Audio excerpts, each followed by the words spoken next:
Evet arkadaşlar, tiroid testlerinden anti-TPO. Bu test de çok sık isteniyor. Size kısaca bunu anlatayım. Bu yüksek ya da işte bazen pozitif ise bu ne demektir? Korkmalı mısınız?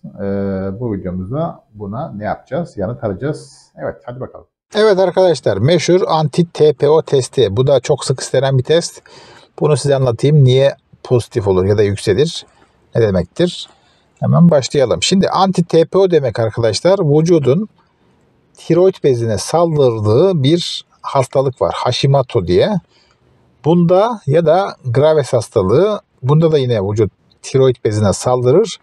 Bu iki hastalıkta genellikle pozitif olan bir antikor testi. Bu test arkadaşlar, bunun dışında, bu iki hastalık dışında birçok durumda da pozitif olabiliyor ama Hashimoto hastalığında yaklaşık %80 ile 95 arasında pozitif. Graves hastalığında ise yaklaşık %70 ile 80 arasında pozitif. Yani bu test pozitifse sizde diyelim, atıyorum, sizde büyük bir ihtimalle bu iki hastalıktan birisi var. Şimdi Hashimoto dediğimiz hipotiroidi ile gider. Yani tiroid hormonlarında genellikle yetmezlik olur. Bu kadınlarda 7 kat daha fazla görülür. Bunda ne gibi belirtiler olur? Yani tiroid beziniz az çalışsa ne olur?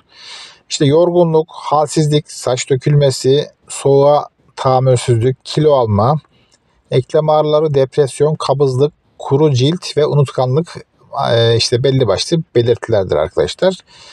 Hashimoto yani tiroid yetmezliği ile gider. Graves hastalığı tam tersi. Bunda da tiroid bezleri bu tiroid hormonlarının aslında fazla kana geçmesiyle ne olur? Hipertiroidi semptomlar olur. Yani tiroid hormonları bunlarda yüksek olur bu Graves'te. Bunda da ne olur? Sinirlilik hali, gözlerde fırlama, göz çukurlarında ileri doğru fırlama, ısıya tahammülsüzlük, istemsiz kilo kaybı olur. Ellerde titreme olur arkadaşlar. Yorgunluk, çarpıntı, ne olur? Aşırı iştah, sinirlilik hali ve saçlarda yine incelme olur. Yani Hashimoto'nun tam tersi belirtileri vardır arkadaşlar. Onun dışında anti-TPO'nun pozitif olduğu durumlar nedir? Yine subakut tiroiditler, bazen granulomatöz tiroidit diyoruz.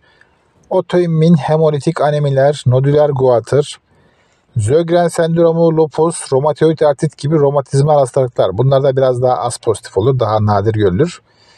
Ve hiçbir hastalığı olmayan sağlıklı kişilerin yaklaşık %10 ile 15'inde pozitif olabilir. Yani illa hastalık demek değil bu antikorların pozitif olması. Tiroid kanserinde de %20 ile işte 25 civarında bu antikorlar pozitif çıkabilir. Özetle bu anti-TPO testinin pozitif olması arkadaşlar sizde genellikle ya Hashimoto ya da Graves hastalığı olduğunu gösterebilir daha doğrusu. Çünkü Hashimoto varsa %90 civarında bu antikor pozitif olur. Graves varsa da %70-80 oranında yine bu antikor pozitif olur ama illa bu hastalıklar var demek değil. Sağlıklı kişilerde de pozitif olabilir. Bu antikorların pozitif olması arkadaşlar sizde ileride tiroid hastalığı gelişme riskinde yüksek olduğunu gösterir. Onun için bunların pozitif olması ya da yüksek olması istenmez. Evet, bu testi size kısaca anlattım arkadaşlar. Bununla ya da işte başka kafanıza takılan diğer testlerle ilgili sorunuz varsa yine videonun altından bana ulaşabilirsiniz. Bir başka videoda görüşmek üzere arkadaşlar. Videoyu beğenmeyi unutmayın. Bildirim zilini de açın ki diğer videolardan haberiniz olsun.